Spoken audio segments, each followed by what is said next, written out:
Hello everyone, welcome back to Blacksmith Studios. My name is Jack and today we will be doing my pitch for Spider-Man King in Black. So this pitch is for the fourth installment of Tom Holland's Spider-Man series and follows the events of my Avengers Doomsday pitch. So click on the link at the top of this video if you would like to watch that. So if you haven't seen it, just watch that first and then come back here. Just one thing before I sort of continue. Before you have a go at me and yell in the comments that Spider-Man 4 should have been grounded. I know it should have been a grounded story. But the way that the situation has become, it's clearly going to be a multiversal story. So rather than cling to the hope that Spider-Man 4 will be a grounded story, as many other YouTubers who have done Spider-Man 4 pitches, I'm going to do a multiversal pitch, which is more likely to happen. And I would like to do my version if Marvel came to me and asked me to do a plot set on Battleworld. So before we begin, if you do like this pitch, I would really appreciate it if you would like and subscribe. I'm hoping to do more pitches as we go, so I'd really appreciate the support. But anyway, let's get to it. We open on Battleworld. Peter is seen lying on the ground in the same place we saw Loki appear in the Void during his series. Peter wakes up and sees Loki approaching him. Peter is skeptical at first, especially since Loki is meant to be dead, but takes his hand and rises, asking where they are. Loki explains that they are on Battleworld, Doom's brand new universe. Peter is devastated at this. They actually lost. Loki tells Peter that he has managed to save several heroes from the multiverse and wants Peter to join them, have a Battleworld Avengers. Peter asks Loki if he has a plan, but Loki says no. Because of this, Peter says no. Loki is surprised at Peter's declining his offer. Peter explains that he needs to be that friendly neighborhood Spider-Man now. He's fought alongside the Avengers against Doom, and they lost. He can't team up with a few superheroes from around the multiverse and expect to beat him. Peter apologizes to Loki and walks in the opposite direction, towards a distant Manhattan. Loki turns and walks towards Kang Tower as the camera pans up to the sky and into the void surrounding Battleworld and to a small black moon. We follow the camera onto this black moon, flying past hordes of symbiote dragons and xenophages as we reach Null on his throne, repeating the lines from the end of Venom: The Last Dance. The King in Black is awake. Title card, Spider-Man, King in Black. Cut to a year later and Peter wakes up in his apartment in Manhattan.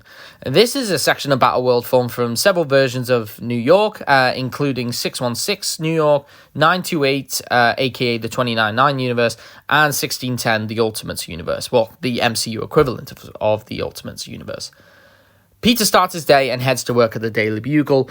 He struggled to find jobs since the events of No Way Home, and of course Doctor Strange erased Peter Parker's name, so now all he can take is freelance jobs to make a living. Peter arrives at work and bumps into a colleague, Eddie Brock. They greet each other as Eddie moves towards his desk and Peter goes into J. Jonah Jameson's office. Jameson sifts through the photos that he's handed, picking one that's good enough for the front page, and asks Peter to go help Eddie on a field job. Eddie wants to investigate a construction firm that he believes is a front for criminal activity. And of course, with Peter being an excellent photographer, Eddie has asked Peter to join him. Peter agrees, and eventually, Peter and Eddie go to the Union Allied building. But before they can enter the building, they see Scorpion and Shocker break out of a nearby Oscorp facility holding a vial of black goo. Brock is, of course, distracted and goes to investigate, asking Peter to go take some photos. Peter tells Eddie that he wants to get a better angle and vanishes. Next minute, Spider-Man swoops in and takes down the villains. When the cops arrive, Spider-Man swings back away, and Brock notices one of the policemen take the vial of goo for evidence, only for an Oscorp scientist to bribe them and get the vial back. Eddie is intrigued by this. Next minute, Peter appears to Brock and shows him the pictures. Eddie is amazed at the shots and offers Peter a drink. We see them both in a bar, laughing and bonding a little. Eddie tells Peter about his ex who married a doctor and how he kind of struggled for a few years before his job at the Bugle. Peter tells Eddie that his aunt passed away a few years ago, and ever since then, he's kind of been all by himself. Eddie, feeling a bit of sympathy for Peter, offers him a full-time job at the Bugle. He explains that Peter's an excellent photographer, and although he's got no records to his name, he will talk to Jameson and try and get him a permanent job there. Peter thanks Eddie and accepts his offer. They split up, and Peter begins walking down the street. He turns a corner and bumps into someone on the way. Papers are dropped all on the floor, and Peter picks them up. As he lifts his head, he notices who he had knocked into. MJ. He sees MJ. Definitely his MJ. But she's sporting red hair now. Peter hands the papers back to her and apologizes. MJ thanks Peter and walks away. Peter thinks back to their kiss at the Statue of Liberty and the moment she looked at him at the coffee shop, not knowing who he was. Peter continues to walk and arrives at an apartment building where he knocks on the door and is greeted by Rio Morales. Peter is welcomed in and approaches a 9-year-old Miles Morales. Peter is Miles' math tutor, another job to keep him financially afloat. Peter and Miles get on really well, and Peter sees a lot of himself in Miles. Miles does see that Peter is unhappy and finally eventually musters up the courage to ask if he's okay. Peter is shocked that a 9-year-old can be so empathetic but ensures him that he's fine. Eventually, Peter finishes with the tutoring session, says goodbye to Miles, and heads back home. We cut to Eddie in his apartment as he receives a call from a contact, stating that Oscorp are definitely experimenting on some dodgy things in that facility that we saw earlier. Eddie thanks his contact and heads to the Oscorp facility, calling Jameson on the way, confirming the story he might have found. So we cut back to Peter suiting up and swinging out of his window, waiting for calls on his police scanner. He hears about a silent alarm at a jewelry store, so heads there. At the same time, we see Eddie sneak into the Oscorp facility and make his way past several containment vats with symbiotes within them. Eddie begins taking pictures, wishing that Peter Parker was with him because his shots aren't that great, before he comes across a black symbiote and seems to recognize it. As Eddie approaches the symbiote, it reacts and pushes out of the vat and jumps onto Eddie, bonding with him. Eddie freaks out and breaks out of the facility, sounding the alarms. He swings away and jumps on a nearby rooftop, gripping at the black goo, trying to pull it off until he gets flashes of his memories with Venom, all coming back to him. As Eddie remembers everything, Venom's head appears before him. Eddie, now with all his memories restored, now that he's connected to the symbiote hive mind again, he gives Venom a hug. So happy to see each other alive. Eddie is confused about how he lost his memories, and Venom explains that because Battleworld was reshaped reality, Eddie's mind was altered to fit within Battleworld's new timeline. Venom explains that the symbiote hive mind and anything outside of space and time during the formation were unaffected. Eddie completely suits up and swings away, ready to show Venom his new apartment and happy to see his friend. We cut to Spider-Man finally taking down the robbers one by one. We can see some moves from the Spider-Man game here too. I kind of loved how they did that during the events of No Way Home. Spider-Man finishes his job, webs the robbers up, and swings away. He reactivates his police scanner and picks up a call about a black monster being sighted, so heads to the location. As Venom lands on top of his apartment building, Spider-Man swings in and kicks him off the building and onto the streets below. Spider-Man lands before Venom and stares him down, remembering Tobey Maguire's Spider-Man stating that he fought an alien made of black goo once. Spider-Man asks Venom to surrender, and Eddie asks Venom not to fight, but Venom explains that Spider-Man is always his enemy in every universe, and so the two begin to fight. Venom is far too powerful, always having the upper hand, but Spider-Man manages a swing kick into Venom, but is stuck in his body. Venom tries to bite Spider-Man's head off, but Peter manages to pull himself free, gripping some of the symbiote with him. Venom screams, "Ow, that really hurt." Peter looks at his hands covered in the symbiote as it moves and writhes around him, and it slowly becomes the black suit. Eddie jokingly asks Venom if he was pregnant again, but Venom explains that he just wants his pieces back. As the suit finishes to form, we see a white spider logo appear on Peter, as well as Venom simultaneously. Eddie asks what had happened, and Venom just said because Spider-Man is connected through into the hive mind through Venom, it hasn't mixed well and has obviously caused a change in both of them. Peter prefers to continue the fight, and the two charge only to stop last minute, seeing glimpses in each other's minds. They look at each other and shout each other's names before removing their masks. Eddie is shocked that Peter is Spider-Man, and simultaneously, Peter is shocked that Eddie is actually friends with an alien goo. Before they say anything more, the two feel a pain shoot through their heads as we hear the voice of Null echo, stating, "The Codex has been found. Find it and bring it to me." The voice stops and Venom disappears into Eddie. His head appears as he tells Eddie to leave before a xenophage can track them down and attack them. But it's too late. A xenophage appears through a portal and attacks them both. Peter is terrified as Venom realizes that now the Codex is on both of them. Peter refuses to take off the suit. Peter and Eddie are forced to team up now and they fight the xenophage. The battle is fierce, but they manage to kill it. As they kill the xenophage, Peter notices some Doombots approach them, and so they both leave, regrouping back at Eddie's apartment. Peter is shocked about how gorgeous the apartment is, and Venom also congratulates his friends on doing so well in life. Venom explains all about Null and the xenophages to Peter. Venom complains about Peter taking a piece of the symbiote and explains that he wants it back. Peter then says, nope, it's mine. And, of course, by having a piece of Venom on top of him, if Peter does suit up, it will reveal a second Codex to Null. Eddie agrees, but states that Null will be sending his hunters anyway and will stop at nothing until the Codex is found. Eddie tells Peter that they were able to take down a xenophage together, and maybe they might actually be able to stop Null once and for all if they team up. While Venom agrees with the situation and is willing to face Null, Peter begs Eddie not to suit up again, no matter what, as they can't risk Null coming to the world. Eddie reluctantly agrees not to do anything, but tells Peter that if Null tracks them down, then he will be forced to fight back because he can't have anyone getting hurt. Peter pushes Eddie and tells him that he better not suit up again, and he will do the same. Peter leaves and asks Eddie not to let him down. We see Null talking to the xenophages back on Clintar and asks them if they can see the Codex. We hear whispers as Null becomes more and more frustrated. Null opens up several portals and sends 3 xenophages to draw out the Codex. The xenophages arrive on Battleworld, not being able to see the Codex, so they go hunting randomly. Eddie sits in his apartment as he hears whispers in his head. Venom's head pops out and asks Eddie if he can feel that the xenophages have arrived. Eddie tells Venom that he can feel the 3 xenophages, so they suit up and investigate. We cut to MJ, leaving a small diner with another man. The man kisses MJ on the cheek and they walk in separate directions.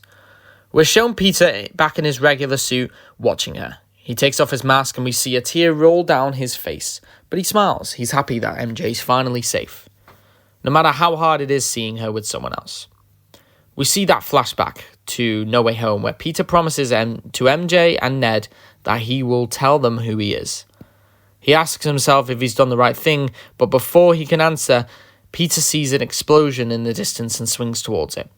We see Peter perch on another rooftop and watching Venom fight the 3 xenophages. Peter jumps in and helps in the fight, arguing with Eddie for ignoring their deal. The xenophages are far too powerful for Peter, so he's forced to put on the symbiote suit again. Peter feels the rage intensify within him, and he blasts spiked tendrils outwards and kills the 2 xenophages. The last one manages to stab into Venom and extract the Codex. The xenophage sees a portal open and runs towards it. Spider-Man and Venom do everything they can to stop the xenophage, but ultimately fail as it jumps back through the portal. Peter yells at Eddie for putting everyone in danger, but Eddie defends himself, stating that if he didn't suit up, how would they have taken down the xenophages? Eddie apologizes and tells Peter he didn't mean for Null to get the Codex, and understands the risks involved, but ultimately couldn't let people die while he and Venom sit back and let it happen. It's at that moment when a flash of white light appears behind Eddie and Peter, as God Emperor Doom stands before them. Venom and Spider-Man lunge at Doom, now having the chance to fight him up close, but with one swift movement of his hand, Doom blasts the 2 of them far down the street and into the side of a building. He teleports towards them and telekinetically restrains them against a wall. Doom berates the 2 of them for drawing Null to Battleworld and tells them both to destroy Null before he gets hold of Battleworld.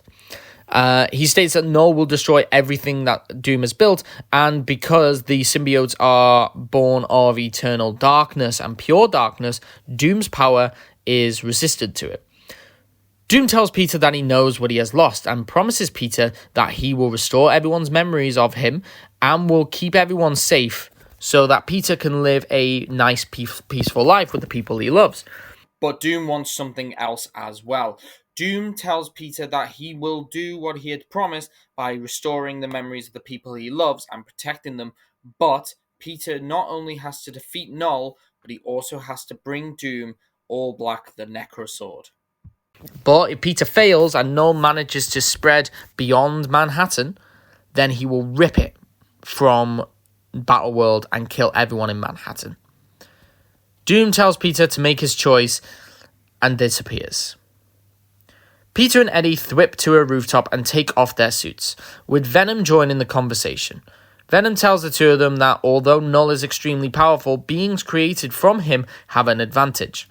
The symbiotes were able to imprison him once, and Venom is confident that he can take Null one-on-one, long enough to take All Black the Necrosword and kill Null once and for all. Peter agrees to help Eddie, but reiterates that he will not kill anyone. Peter and Eddie try to come up with a plan and discuss the symbiote's weaknesses, and Eddie explains that it's sound and fire. So an idea hits Peter, and they both head to Alchemax in the Nueva York section of Manhattan. We cut to Null as the xenophages bring him the Codex. Null places it within All Black, and he is freed, finally reconnecting to the hive mind. As his cage collapses, we see hordes of xenophages and symbiote dragons appear. Null struggles and eventually breaks free. Having lost a lot of his power, Null waits to regain his strength, but opens portals to send in his army. We cut to Eddie and Peter sneaking into Alchemax and using their symbiotes to turn into security guard outfits to break into the laboratory and make everyone evacuate the premises while they do a spot check. Of course, the scientists, thinking that they are security guards, follow their orders, and Peter runs and grabs some of the Alchemax drones and upgrades them with sonic pulses.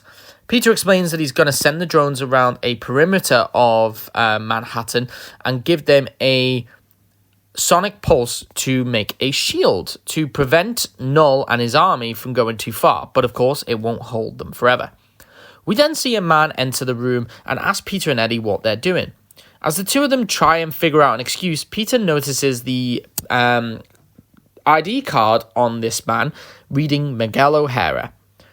Suddenly, a symbiote dragon bursts into the room and attacks them. Peter and Eddie suit up and try to rescue as many people as possible, and suddenly, a portal rips into the building and another xenophage appears and attacks them, catching Peter and Eddie off guard. The xenophage pins them both down as more symbiote dragons appear through portals in the building, attacking both of them. Suddenly, out of nowhere, two red lasers appear and chop up the red symbiote dragons. Peter and Eddie turn and see Miguel, as a high-tech Spider-Man suit covers his body, and he fires a laser web at the xenophage, knocking it to the ground and chopping it into several pieces. Spider-Man, Venom, and Spider-Man 2099 join up and take down all the symbiote dragons, in Alchemax and rescue everyone they can. They land on the roof of Alchemax and look over Manhattan as more and more dragons and xenophages appear. Miguel asks Peter and Eddie what is going on, and Peter explains that an evil god is planning to take over Battleworld, and that he and Eddie can take him out, but they need to keep the creatures in Manhattan and evacuate as many people as possible. Miguel states that he can help with the evacuation, and leaves Peter to go back into the lab and activate all of the drones, causing them to surround the city and activate that sonic pulse as a shield. We see some of the creatures try to get past, but the sonic waves block their path. We cut to Clintar with Null, having finally regained as much strength as possible as he teleports to Battleworld, bringing a huge amount of his living darkness with him as it begins to infect Battleworld. Peter and Eddie witness this, and they begin their path to Null. We cut back to Null, sensing Eddie and Peter approaching. Null then sees an image of MJ in Peter's mind. He forms a red symbiote in his hand and sends it through a portal. We see MJ and a few civilians hiding in a cafe under tables as Null's army rampages outside. A small portal opens up and the red symbiote engulfs MJ. She screams and brings xenophages to the cafe. The civilians scream in fear as MJ continues being taken by this red symbiote. We glimpse into Null's hive mind as Null tells MJ, "Join my children, find Peter Parker, kill Peter Parker. He lied to you. He broke his promise to you. He left you. You feel it, don't you? The missing piece of your heart, he stole it. Kill him, eat his heart, to fix yours." MJ gives in as the symbiote completely takes her. She stands as we hear Null state, "You need a new name, Michelle, and I will name you after one of my favourite children, a creature of pure chaos and bloodlust. You are now Carnage." Carnage lifts up, seeing the xenophages approach her. They bow and kill all the civilians in the cafe. Carnage looks around and senses Peter. She swings away, ready to kill him. As we see Peter and Eddie continue their swing, taking down as many dragons and xenophages on the way, we see Carnage appear and knock Peter to the street. Venom turns back, but Peter warns him to carry on his journey to Null and that he will join him later. Venom does as he's told and swings away. Peter stares down Carnage and then senses something within her. MJ. Peter calls out to MJ, asking what had happened. Carnage screams and tells Peter that he shouldn't have lied and now he will die because of it. Peter apologizes, telling her that he did what he did to protect her and that he misses her. Carnage screams, calls Peter a liar, and jumps at him, beginning a fierce battle. Carnage lashes out bladed tendrils, forcing Peter to dodge a flurry of attacks. Peter tries to utilize his new symbiote abilities, but it's clear that Carnage is faster and far more powerful than Peter. So, Peter has to be smarter. We cut back to Venom, now arriving before Null. Null insults Venom, telling him that he was the most pathetic of his spawn, and the fact that Venom and Eddie believe that they can stop Null is ridiculous. Eddie reveals his face and tells Null, explaining that he may be all-powerful, but his bond with Venom and Eddie can beat anything. Null draws out his sword, pointing it at Venom, as Venom puts on his mask and lunges at Null. We cut back to Carnage and Peter. Peter has been stabbed and slashed multiple times by Carnage and is struggling to keep fighting. Peter continuously tries to get through to MJ, but he can't get through to her. Peter explains that he realizes now that he shouldn't just give up and protect who he can. Whether the threat is a literal god, he should do everything he can to save everyone. Null, Doom, they're all the same. Powerful godlike beings who oppress anyone on the opposite side. Peter fights for everyone, so he should fight, even if he dies trying. Carnage continues her onslaught of attacks, telling Peter that he may as well give up. He was trying to fight someone far more powerful than him. Peter argues that it doesn't matter. He can't let people like Null or Doom continue in power. Someone needs to stand up to them. Peter then apologizes to MJ again, telling her that he lost Aunt May and it crushed him, and he believes that he was the cause behind that. Peter explains that by having no one in his life, it means he can't lose anyone close to him, but he realizes that that wasn't his choice to make. People die, people get hurt, but it's his job as a hero to protect as many people as he can. Sometimes being in someone's life is enough to save their lives.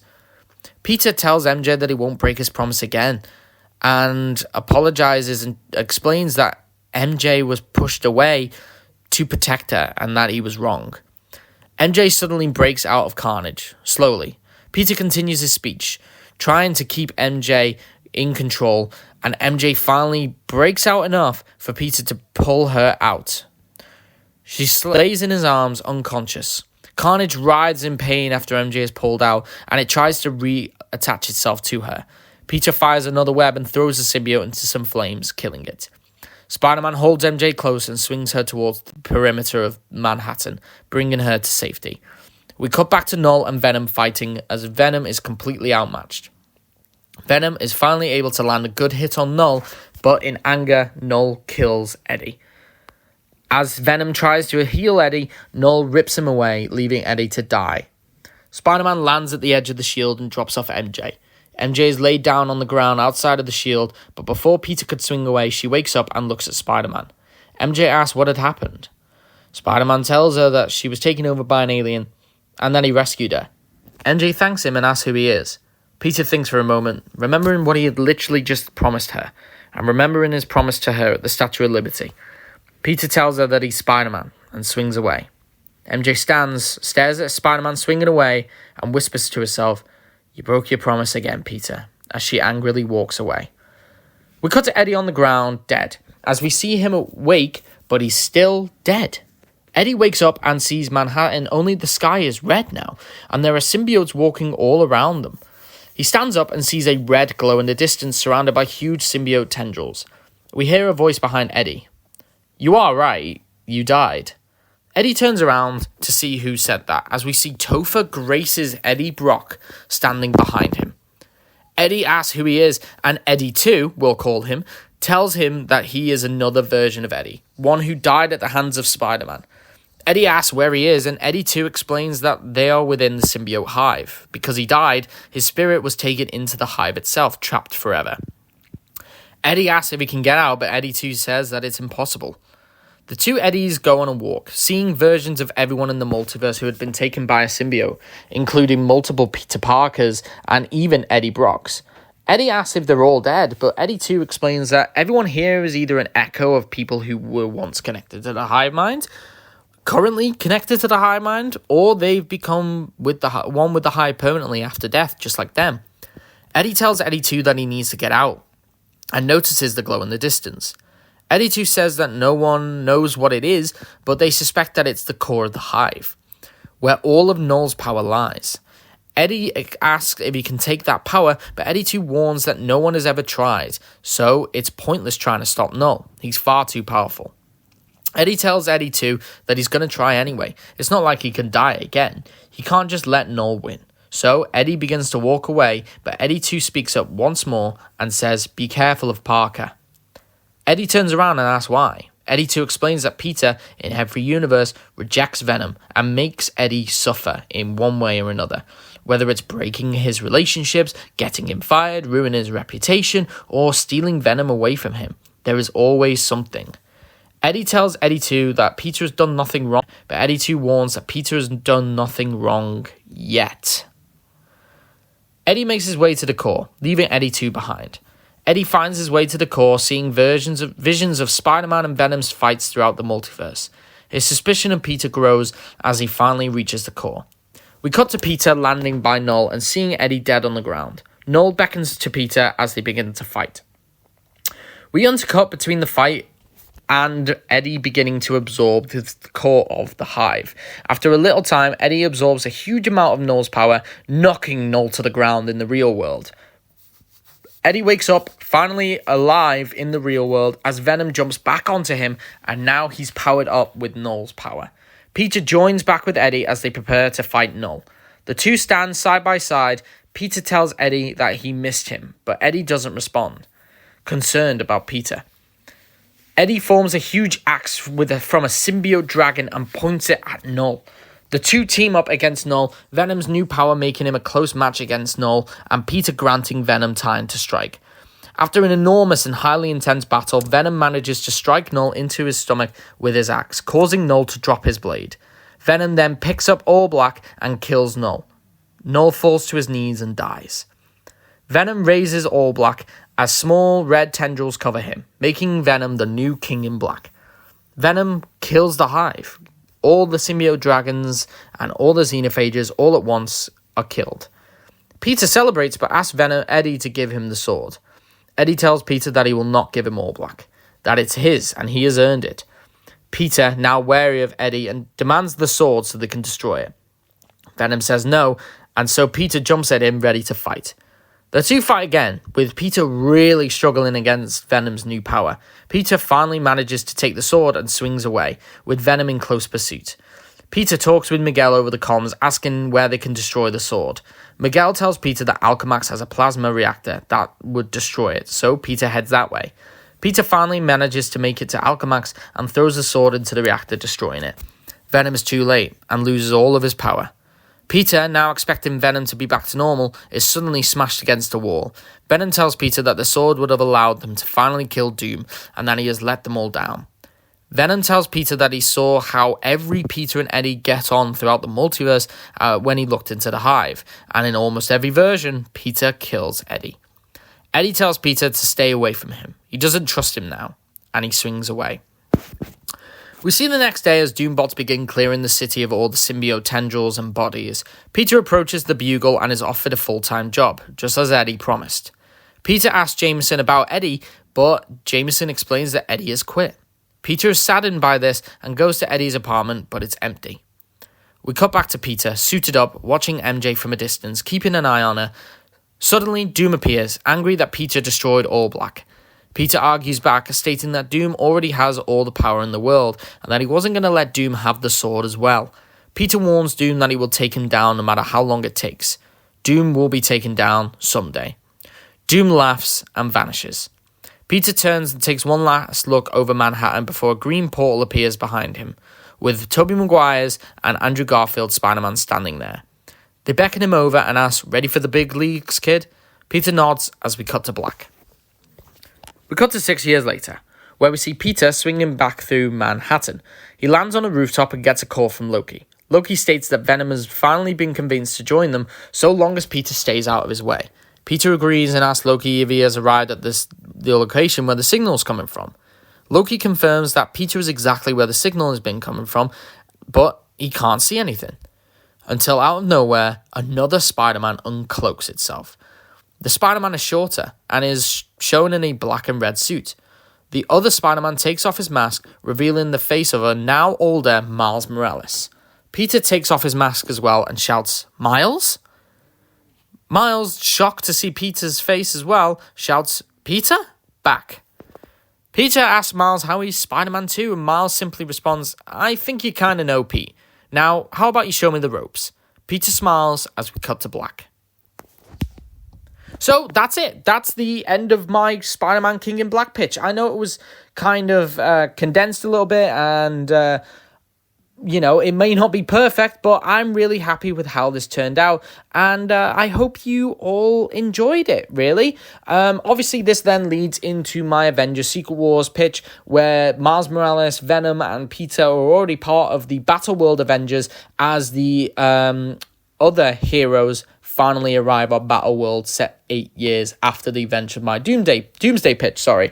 But yeah, that's kind of the gist of it. I decided to go with King in Black. I decided to go with Null as a huge battle on Battleworld would have been amazing. Doom's appearances is obviously needed because, of course, this is on his world. But because of Null's immense power and the fact that he's part of pure darkness, I thought that would be a reason why Doom would not want to interfere in this. Of course, Doom wants Null's sword so he can become more powerful, but that's why Peter destroys it, regardless of Doom's promise. So yeah, there may be a bunch of questions that you guys have, so please put them in the comments below. This is my sort of thought process, and this would be an amazing pitch. Obviously, this is just a small pitch in comparison to what, if you gave me the opportunity, I could write you an entire script for this, a full movie pitch. But I'm not going to waste your time with that, and this video, it can't be 2 hours long. But yeah, I hope you all enjoyed. I hope you really enjoyed this Spider-Man King in Black pitch. I have worked on it for a while. I've been waiting for 500 subscribers to hit it, to finally release it. But unfortunately, we've not hit 500 yet. But that's fine. I'm still releasing it for you guys because I really wanted to get this story out there because I really enjoyed making it. And I'm really happy with how it went. And if Spider-Man 4 ends up being anything like this, I would be absolutely amazed. But yeah, anyway, thank you all so much for listening. I hope you did enjoy this pitch. If you don't mind, check out my Avengers Secret Wars pitch. I'm assuming you've seen the Doomsday pitch before watching this. So please watch my Avengers Secret Wars pitch. It'll be greatly appreciated if you do. Please comment down below your thoughts on this pitch, your own pitches, as well as any questions you have for me. And yeah, if you like this sort of content, please like and subscribe for more content like this. And I hope you all have a great day. Bye.